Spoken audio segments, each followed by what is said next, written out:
요즘 무더위가 극성입니다. 무지 덥죠? 많이 덥죠? 우리 아이가 정말 끄덕끄덕합니다. 너무 더워요. 휴가철에 휴가 다녀오셨어요? 네, 휴가 가신 가족들도 있으실 것 같고. 강지선이 다녀오셨죠? 또 가실 거예요? 이제 끝이십니까? 네. 무더위를 피해서 많이들 휴가 가시는데 정말 덥습니다. 뉴스를 봐도 연일 뭐 무더위가 극성이다, 뭐 난리다, 폭염이다, 뭐 온열이 질환자가 얼마가 생겼다, 막 이런 이야기들이 끝없이 올라오고 있죠. 제가 요 며칠 이 3일 새에 더 눈여겨보았던 뉴스는 바로 이 잼버리 행사장입니다. 세계 스카우트 잼버리 대회 해가지고 온 세계에 있는 뭐 수만 명의 스카우트 청소년들이 와서 한국에서 모임을 하는 것이죠. 매 4년마다 열리는 축제이고 세계인의 모임이기 때문에 우리나라에서도 열심히 준비한 것 같고 많은 기대를 했던 것 같아요. 그런데 여러분 혹시 뉴스를 보셨는지 모르겠지만 이 행사가 참 어려운 상황에 빠졌죠. 바로 이 더위 때문에, 폭염 때문에 그렇습니다. 야영을 해야 하는데 그 새만금 넓은 벌판에 이 더위를 피할 곳이 없다는 것이죠. 사실 주최 측에서도 행사 측의 준비 측에서도 많은 준비를 했던 것 같아요. 생수도 준비하고 뭐 이렇게 더위 피하는 쉼터도 마련해 놓고 그리고 물이 나오는 덩쿨 터널 뭐 이런 것도 해놨더라고요 보니까. 그런데 지금의 이 더위를 막아내기에는 역부족이었던 것 같습니다. 많은 청소년들이 쓰러지고 어떤 나라는 이 행사에서 철수하기도 하고 뭐 측에서는 이거 그만둬야 되는 것 아니냐 여러 걱정들도 많이 하죠. 제가 더 설명드리지 않아도 이 상황에 대해서는 익히 들어가셨으리라 생각을 하는데요. 여러분 이러한 더위뿐만 아니라 어떠한 자연의 도전은요. 우리의 인간이 아무리 마주하려고 해도 맞서려고 해도 우리의 미비한 힘으로는 대처하기도 힘들고 대비하기도 어려운 것은 사실입니다. 이 더위를 몰랐을까요? 알지만 알면서도 우리의 힘으로는 막아서기 어려운 것이죠. 이 현대의 과학과 현대의 시설과 자재와 설비로도 막아서기 어려운 것인데 여러분 생각을 해보십시오. 약 3,000년 전, 4,000년 전에 고대 팔레스타인 지역으로 돌아가 본다고 해보십시오. 지금 우리나라 지금의 더위보다도 더 더운 나라이고요. 더욱 가무른 나라예요. 건기만 되면 비는 거의 내리지 않는 심각한 가뭄을 겪어야 하는 것이 이 성경에 나오는 고대 팔레스타인 지역의 기후적 특성입니다. 그런데 그러한 곳에 가뭄이 찾아온다고 생각을 해보십시오.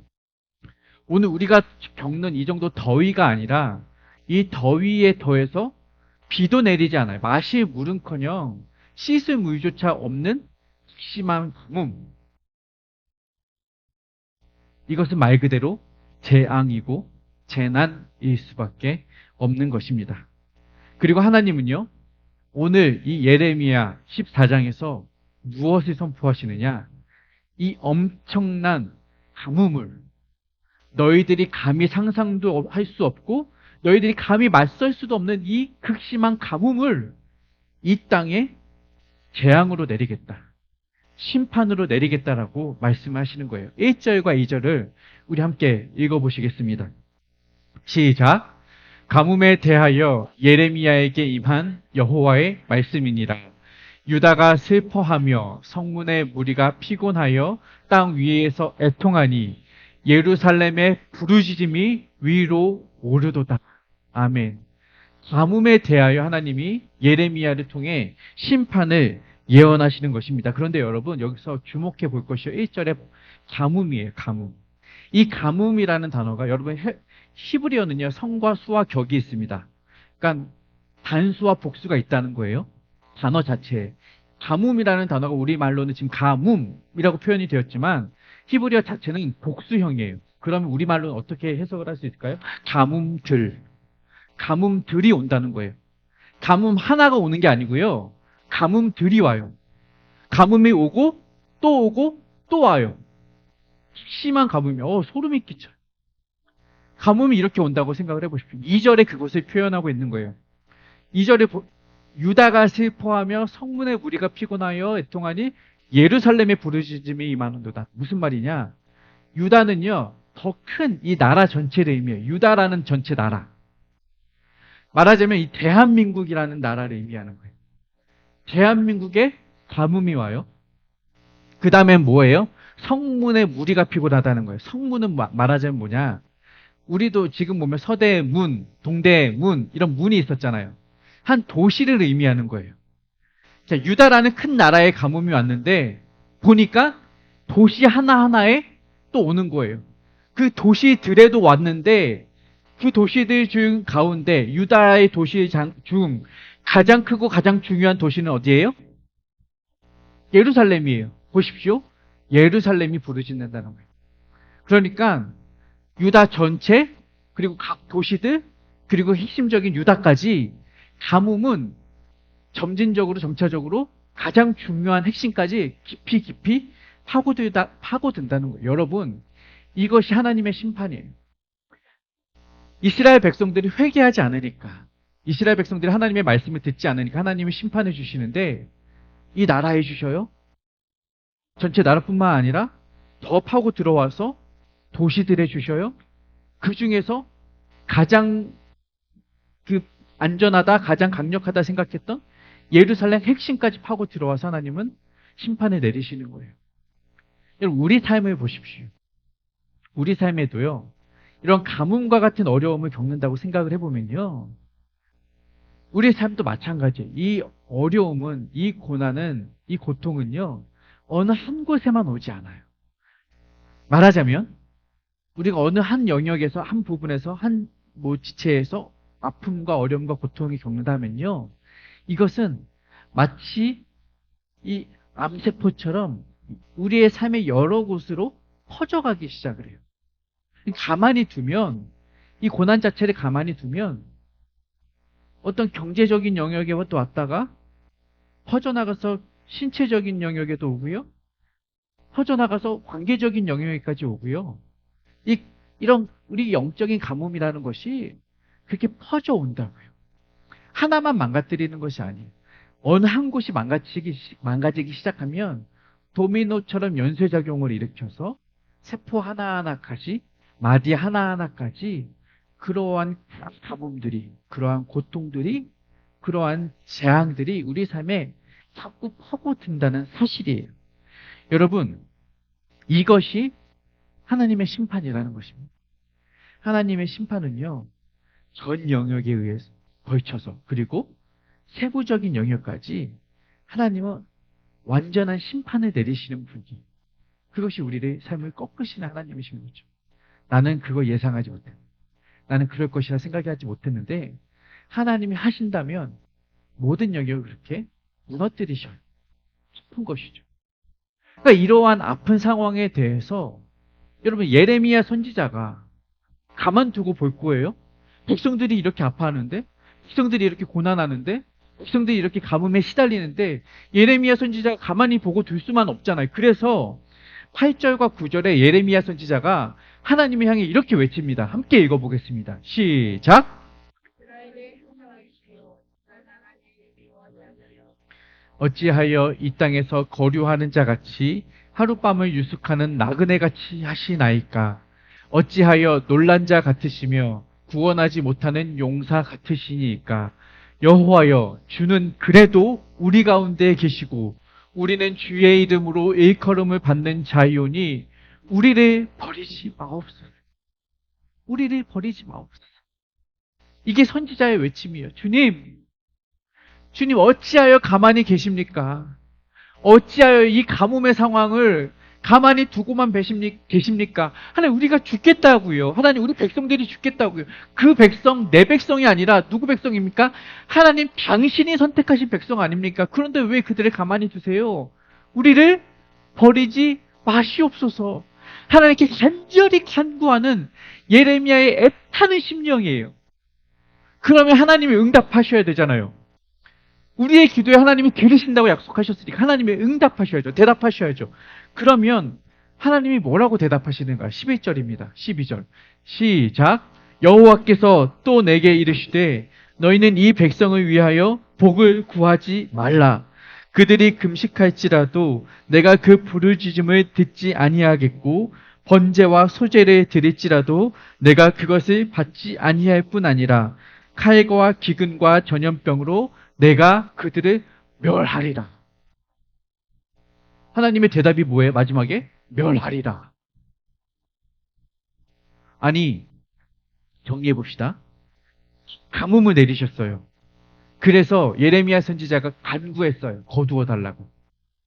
간절히. 그러면 하나님이 응답하셔야 되잖아요. 아, 그래. 너의 간구를 내가 들었노라. 근데 그게 아니에요. 너가 아무리 간구해도 소용없어. 나는 그들을 멸하리라. 11절에 보니까 너가 그들을 위하여 복을 구하지 말라는 거예요. 여러분, 백성들을 향한 이 지도자의 기도는 늘 있어 왔습니다. 예레미야 선지자뿐만 아니라 광야에서 이스라엘 백성들이 하나님을 원망할 때 모세는 그들을 위해서 기도했어요. 하나님, 차라리 내 이름을 생명책에서 지울지언정 이 백성들은 살려주십시오. 이게 지도자의 기도예요. 이게 선지자의 기도예요. 하나님, 나는 죽어도 좋습니다. 나는 고통받아도 좋습니다. 나는 힘들어져도 좋습니다. 그런데 하나님, 이 백성들은, 이 공동체는, 이 사람들은 살려야 되지 않겠습니까? 이게 지도자들의 마음이고, 여러분, 이 마음이 우리 크리스천들의 마음이어야 돼요. 우리 크리스천들은요, 우리 교회는요, 여러분들은요, 이 세상의 영적 리더들이에요. 여러분의 삶을 너무 뭐라고 하죠? 과소평가하지 마십시오. 여러분은요, 하나님께서 이 땅을 향해 부르신 하나님의 리더들이라고요. 그렇다면 여러분들은요, 이 세상을 위해서, 이 공동체를 위해서, 이 나라를 위해서 기도하실 수 있어야 해요. 예레미야의 마음으로, 모세의 마음으로. 여러분의 가정을 두고 기도하셔야 돼요. 여러분 가정에 만약에 믿는 사람이 나 하나뿐이라면 모세의 마음으로, 예레미야의 마음으로 하나님 이들을 버리지 마옵소서라는 간절한 간구와 기도가 끊이지 아니하셔야 돼요. 애통하는 마음. 여러분 회사를 위해서 기도하셔야 되고요. 여러분 직장을 위해서 날마다 기도하셔야 돼요. 그냥 내가 거기서 밥 빌어먹는, 내가 월급 받는 그러한 사람이 아니라는 거예요. 여러분 그곳에 부르신 이유, 보내신 이유, 하나님의 특별한 계획과 섭리가 있으시다면 그곳에서 그들을 위해 기도하셔야 되고요. 그것이 단지 하루 한 시간에 끝나는 알바라 할지라도 여러분 이 나라를 위해 기도하셔야 돼요. 이 지역을 기도하셔야 되죠. 저는 양주에 6개월 전에 이사 왔어요. 그때부터 저는 양주를 위해 기도해요. 그 전까지는 서울 노원구 사람이었어요. 노원구 위해 기도했는데요. 양주 위에서 생각을 해본 적이 없는데 와서 나서는요. 오고 나서는 이제 저는 양주 사람이에요. 양주 위에서 기도하는 거예요. 여러분 양주 위에서 기도하셔야 돼요. 이 양주가 건강한 지역, 거룩한 지역. 여러분이 기도하셔야 된다. 이 나라는 어쩔 거냐고요. 도망가서 다른 나라 이민해서 사시겠어요? 대한민국 국민 국적자라면 이러나 저러나 이 나라를 위해 기도하셔야 된다고. 나라의 통치하는 지도자를 위해 기도하셔야 돼요. 제가 10년 전만 해도 금요기도회 가고 어디 기도회 가면 맨날 나라 위해서 기도했어요. 그러면 싫어도 담임 목사님 기도하라고 하면 하는 거예요. 요즘 청소년 집회 가잖아요. 나라 위해서 기도하라고 하면 자기 위해서 막 기도하다가 나라 위해서 기도하라고 하면 기도 소리가 확 작아져요. 나라를 위해서 기도할 게 뭐냐 이거죠. 이 나라가 나를 위해서 해준 게 뭐냐 이거죠. 아니요. 우리는 이 나라의 국민으로 하나님이 보내신 거예요. 그렇다면 그곳에서 여러분은 이 나라를 책임질 리더로서 기도하셔야 되는 거예요. 모세의 마음으로, 예레미야의 마음으로 복을 빌어야죠. 그런데 안타까운 건 하나님이 11절에 답을 하셔요. 복을 빌지 말아라. 이게 저의 이 가슴을 후벼 파더라고요. 그렇게 기도해야 하는데 하나님은 이제 더 이상 기도할 필요가 없어. 해도 소용없어. 무용지물이야. 왜? 하나님의 마음이 이렇게 닫혀버리신 거예요. 여러분, 과거 발람의 저주 앞에서도 하나님은 이스라엘 백성들을 지켜주셨어요. 민수기 볼까요? 시작.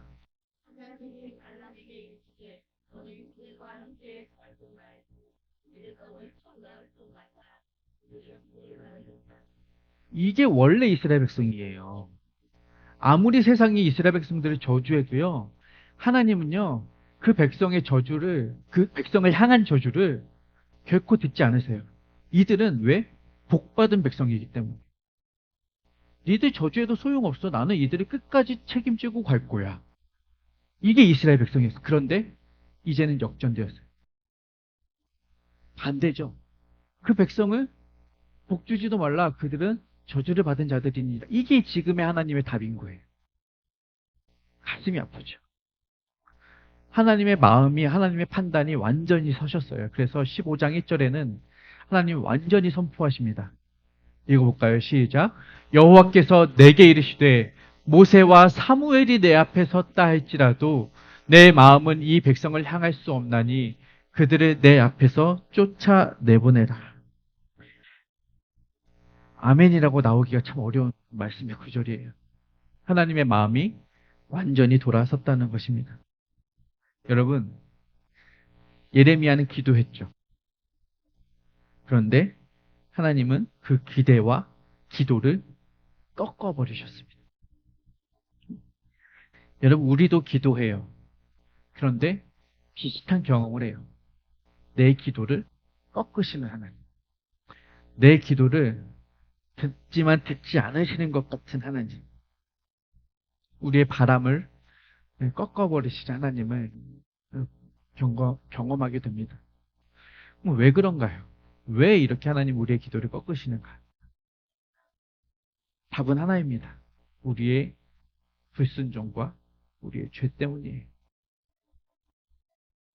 하나님은 지금까지 우리의 기도를 계속해서 들어주셨어요. 그럼에도 불구하고 우리는 그 하나님의 부르심과 하나님의 말씀을 듣지 못하고, 듣지 못하다가 뒤늦게서야 하나님 앞에 회개하는 것이죠. 예레미야 13장 15절에서 그 이유를 분명히 기록을 하고 있습니다. 13장 15절입니다. 시작.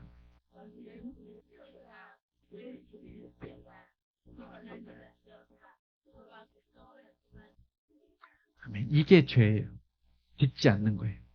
귀를 기울이지 않는 교만한 마음. 귀를 딱 닫고 목이 곧은 백성이라고 하죠.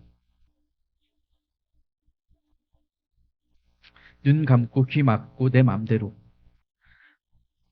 하나님을 등집니다. 이처럼 하나님의 말씀을 듣지 않는 이들을 향해 아모스 선지자가 이렇게 표현을 하죠. 뭐라고 표현을 하느냐? 주 여호와의 말씀이니라. 보라 나를 이르지라. 내가 기근을 땅에 보내리니 양식이 없어 주림이 아니요 물이 없이 가람이 아니라. 뭐예요? 여호와의 말씀을 듣지 못한 기갈이라. 여러분 여기 기근이 나옵니다. 여러분 결국 이 기근, 가뭄은요 어디서 온다고요? 여호와의 말씀을 듣지 않는 것. 예레미야 선지자도 방금 말했죠. 말씀을 듣지 않았다. 교만하다. 아모스 선지자도 동일하게 이야기합니다. 여호와의 말씀을 듣지 않는 것이 기근의 원인이고 기갈의 원흉이며 가뭄의 시작이다. 거기서부터 우리의 영적인 가뭄이 시작되는 것입니다. 선지자들이 많이 외쳐요. 들을지어다 들을지어다. 회개할지어다. 돌아올지어다. 귀를 열고 말씀을 들어라. 들을 귀 있는 자는 들어라. 들을 귀가 없는 거예요. 듣지 않는 거예요. 영적인 귀가 닫혀버렸어요. 마치 엘리 대제사장처럼. 들리지가 않아요. 아무 말도. 오직 내 목소리만. 고요 속의 외침 이런 거 해보셨나요? 귀 닫고 내 소리만 하는 거예요. 남의 말은 뭐 듣거나 말거나. 여러분, 이게 영적인 가뭄입니다. 진짜 잔혹한 가뭄은요. 물이 없어 가람이 아니라고요. 아모스 선지자의 말대로.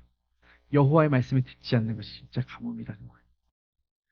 우리의 삶에 이러한 영적인 가뭄이 찾아옵니다. 여러분 가뭄 경험해 보셨어요? 거북이 등껍질처럼 눈바닥이 쫙쫙 갈라지는 그 가뭄. 가뭄입니다. 이렇게 딱딱한 논밭에는요. 아무리 곡식에 씨를 뿌려도 심어도 심기지가 않아. 열매는커녕 뿌리도 내리기가 어려운 게 가뭄이에요. 딱딱해져요. 딱 굳은 마음. 이것이 바로 굳은 마음이죠. 에스겔 선지자가 이러한 굳은 마음을 가진 자들을 향해 이렇게 말하죠. 이 자손은 얼굴이 뻔뻔하고 마음이 굳은 자니라. 굳었어요. 하나님의 말씀이 들리지 않는 것은요, 그 말씀의 씨앗이 뿌리 내릴 토양이 준비가 안 된 거예요. 딱딱하게 굳어 있으니 말씀이 씨앗이 열매를 맺을 수가 있겠습니까? 여러분, 굳어버린 찰흙에 물을 부어 보셨어요? 반죽을 해야 되는데 찰흙이 굳어버리면요, 아무리 물을 부어도요, 그 흙이 물을 머금을 수가 없어요. 그냥 겉으로 물이 흘러버려요. 딱딱하게 굳으면. 하나님의 말씀에 은혜가 아무리 부어 내려도 딱딱하게 굳으면요, 물이 스며들질 않고 그냥 흘러버리는 거예요. 옆으로. 이게 굳은 마음이에요. 굳은 마음. 그런데 부드러운 마음은요, 스펀지처럼. 부드러운 마음은 물 부었다 하면 다 흡수하는 거죠. 이게 우리의 마음이어야 하는 거예요. 이스라엘 백성 어떤 마음? 스펀지 같은 마음? 굳은 마음. 딱딱한 돌같이 굳은 마음이라는. 그러니 여호와의 말씀이 부어져도 부셔지지가 않으니 기갈이 오는 거예요. 기근이 오는 거예요. 이 기갈이 오니 말씀이 스며들지 않고 스며들지 않으니 말씀을 듣지 못하고, 이 악순환이죠. 그러면요, 자, 지금까지 이러한 안타까운 상황에 대한 이스라엘 백성들의 그 환경을 이야기했습니다. 그러면 답이 뭐냐 이거죠. 답이 하나님 우리의 삶을 꺾으시고, 우리의 삶을 꺾으시는 이유가 내가 말씀을 듣지 않고 내가 귀를 닫아버리는 이런 교만하고 이런 딱딱하게 굳어진 마음들 때문이라면, 우리 주변에 그러한 마음들로 인하여 우리 공동체가 굳어져 버리고 있다면 답은 뭐냐 이거죠. 이 가뭄을 해결하기 위해서 필요한 것은 무엇이겠냐 이거죠. 여러분, 여쭙게요. 가뭄에 가장 필요한 것은 무엇입니까? 물이에요, 물. 결국 필요한 것은 물이라는 거죠. 그러니까 이스라엘 백성에게 필요한 것은요, 지금 물이에요, 물. 이스라엘 백성은 전통적으로 이 물을 얻기 위해서 무엇을 했습니까? 우물을 파는 거예요. 아브라함도 그렇게 우물 파고 다니고, 야곱도 그렇게 우물 파고 다니고, 우물 때문에 싸움도 나고. 그렇잖아요. 그러니까 결국 중요한 건 이제 물을 얻는 것인데, 제가 이 이야기를 예레미야에서 좀 구약 전체로 확장해 나가려고 하는 거예요. 여러분, 결국 이스라엘 백성들이 잘해왔던 것은 우물 파기예요. 물을 얻기 위해서. 그러면 성경에서 이 우물이라는 단어가 몇 가지 등장을 하는데, 중요하게 우물로 표현되는 세 가지 단어를 제가 정리해 봤어요. 첫 번째는 뭐예요? 보르. 두 번째는 부엘. 그리고 세 번째는 마얀이에요. 세 가지 다 우물로 번역되는 단어입니다. 그럼 보르는 뭐냐면요, 이거예요. 말하면 저수 창고? 물 탱크 같은 느낌. 딱딱한 바위나 암반이나 바닥을 파서 석회질로 이렇게 바릅니다. 겉을. 물이 새지 않도록. 그리고 비가 왔을 때 이걸 물을 받아 놓는 거예요. 받아 놓는 거예요. 그러면 이제 필요할 때 길어다 쓰는 것이죠. 문제는 뭐예요? 비가 안 오면 이 보르는 아무 소용이 없어요. 그렇죠? 그리고 종종 땅에 지진이 오거나 뭐 문제가 생기면 이렇게 딱딱하게 파놓았던, 그리고 석회질을 발라두었던 그 틈이 벌어지거나 깨지기도 하면서 물이 새나가기도 해요. 그러니 이것은 사실 근본적인 대안은 될 수가 없죠. 이것이 바로 이제 요셉이 팔려갈 때 형들이 요셉을 우물에 던지잖아요. 그때 우물에 물이 없었던 이유는 요셉이 던져진 곳이 보르이기 때문에 그렇습니다. 그 우물은. 자, 이 보르를요, 예레미야가 언급한 구절이 있어요. 2장 13절입니다. 시작. 내 백성이 두 가지 악을 행하였나니 곧 그들이 생수의 근원되는 나를 버린 것과 스스로 웅덩이를 판 것인데, 그것은 그 물을 가두지 못할 터진 웅덩이에 들이니라. 여기선 보르를 웅덩이로 번역을 했습니다. 이해가 되시죠? 그냥 웅덩이. 근데 심지어 터진 웅덩이, 앞서 말씀드린 것처럼 벽에 균열이 가거나 틈이 생겨서 터져버린 웅덩이는 말씀드렸죠. 무용지물입니다. 그 기능을 할 수가 없어요. 하나님은요, 이스라엘 백성들이 이러한 터진 웅덩이를 파고 있다고 말씀하시는 거예요. 아무 소용없는, 아무 쓸데없는 그러한 피 빠진 독에 물폭주와 같은 일을 하고 있다는 것이, 그게 보르예요, 보르. 그럼 이들에게 진짜 필요한 우물은 뭐냐 이거죠. 보르는 근본적인 해결이 안 되면 진짜 물을 얻기 위해서 필요한 건 뭐냐? 두 번째 우물이에요. 그것은 뭐예요? 브에엘. 브에엘은 좀 들어보셨어요? 브에엘세바 들어보셨죠? 브에엘세바는 맹세의 우물이라는 뜻입니다. 맹세의 우물. 그러니까 이 브에엘은요, 어떤 우물이냐면 깊이 팝니다. 어디까지 파느냐? 지하수까지. 지하 천연 안반수를 파내러 가는 거예요.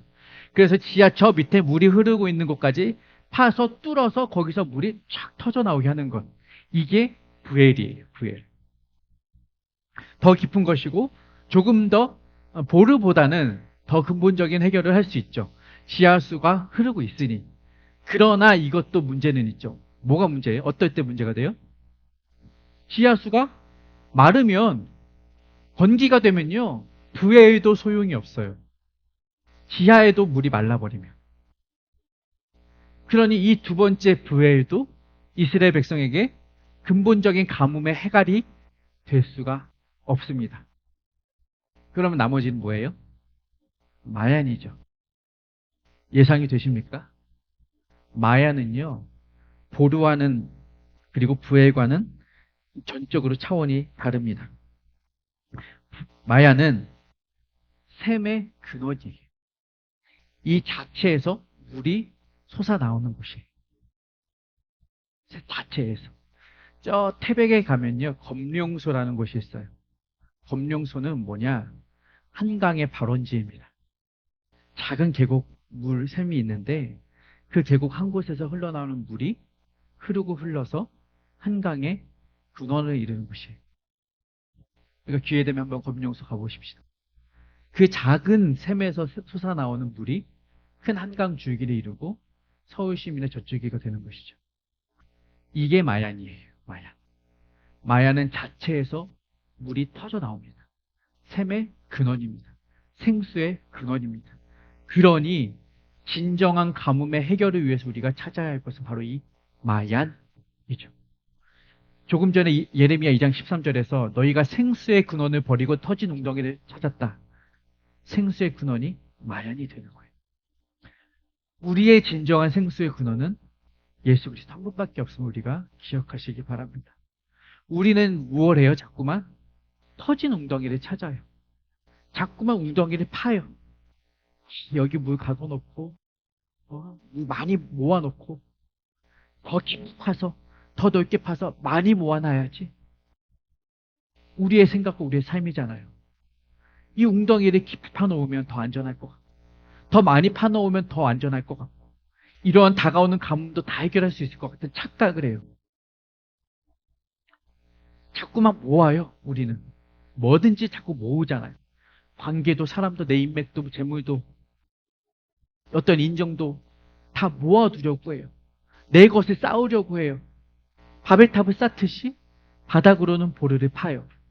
터진 웅덩이입니다. 가뭄의 해결이 될 수가 없어요.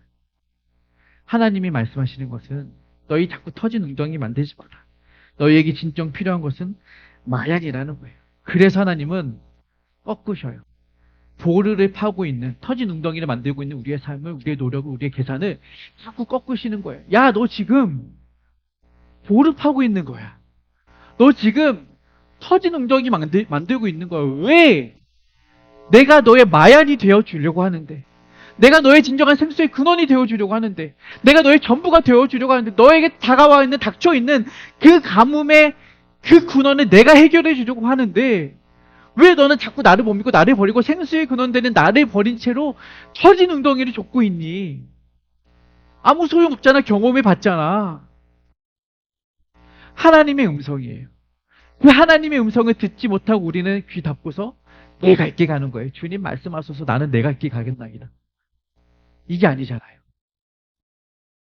여러분, 우리도 노력을 해요. 우리도 힘을 써요. 해야 한다고 믿어요. 그래야 이 세상에 살아갈 수 있다고 생각을 해요. 그러나 여러분 살아와 보셨잖아요. 노력해 보셨잖아요. 터진 웅덩이 많이 파봤잖아요. 파지던가요? 되던가요? 내 맘대로 되던가요? 뜻대로 되던가요? 결국 도루묵이고 말짱 도루묵이고 모든 것이 숲으로 돌아가게 되는 순간 우리는 그것을 경험해요. 아, 내가 터진 웅덩이 파고 있었구나. 여러분, 우리의 진정한 영적인 가뭄을 해결할 수 있는 것은 내 노력이 아니라 그 웅덩이들 다 결국은 터져요. 다 깨져요. 우리가 해야 할 것은요. 생수의 근원 되신 마얀 되신 주님께 매달리는 거예요. 그 샘을 찾는 거예요. 그 샘에 가서 목을 죽이는 거예요. 얼마나 신선해요. 보르에 가둬둔 물은요. 스케줄로 가득해서요. 신선하지 않아요. 벌레들, 곤충들 와서 썩어 빠져요. 썩은 물 되는 거예요. 고인물 되는 거예요. 미지근한 물 되는 거예요. 마야는요. 신선하고 깨끗하고 맑아요. 여러분, 우리도 비슷한 경험들을 해요. 우리 삶에 가뭄이 찾아옵니다. 그때 우리는 무조건 반사적으로 보루를 팝니다. 아, 어떻게 해야 되지? 아, 뭘 해야 되지? 습관처럼 터진 웅덩이를 파는 우리 자신을 발견하게 됩니다. 내가 파면 더 많은 물이 나올 것 같고, 내가 파면 더 맑은 물이 나올 것 같고, 내가 파면 더 시원한 물이 나올 것 같은 착각 때문에 그렇습니다. 그렇지만 그렇게 파놓은 웅덩이 하나님은 여지없이 꺾으시고 터트리십니다. 그리고 꺾이면 돌아와야 하는데 우리는 완악하고 우리는 부족하고 미약하고 우둔하여서 자꾸만 더 깊게만 파려고 하고 자꾸만 더 넓게만 파려고 해요.